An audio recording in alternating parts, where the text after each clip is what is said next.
Emmanuel Macron, président de la République, tu crois qu'il a tout optimisé? Françaises, Français, mes chers compatriotes.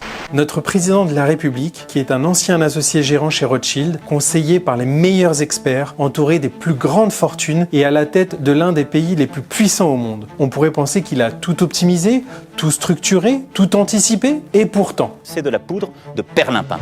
Quand on regarde de près ce qu'il a mis en place pour son propre patrimoine, c'est d'une simplicité déroutante. Volontaire peut-être, mais sûrement pas stratégique. Un seul bien immobilier au Touquet, détenu à 50% par son épouse, estimé à 500 000 €. Pas de SCI, pas de démembrement, rien pour optimiser la fiscalité ou la transmission. Une assurance vie à 113 000 € déclarée en 2022. Pas de mandat de gestion identifié, probablement alors en gestion libre, voire totalement dormante. Et environ 140 000 € sur des comptes courants et des livrets. Des liquidités non investies, non arbitrées, donc grignotées par l'inflation année après année. Et pour la retraite, aucune retraite personnelle.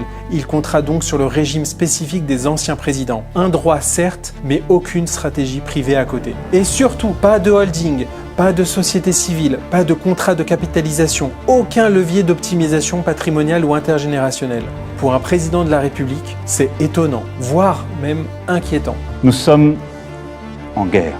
En tant que gestionnaire de patrimoine, voici ce que j'aurais pu lui proposer. Dans un premier temps, une holding pour loger ses droits d'auteur, ses conférences, ses activités post-mandat. Le tout pour centraliser, réinvestir et transmettre efficacement.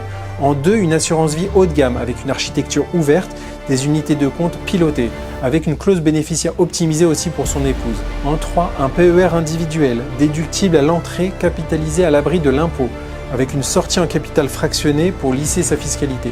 Et côté immobilier, j'aurais proposé probablement un démembrement croisé ou une SCI à l'IS, le tout pour piloter l'IFI, gérer sereinement et anticiper la succession. Et tout ça, c'est 100% légal, c'est solide, c'est durable et surtout, c'est déjà ce qu'on met en place pour nos clients.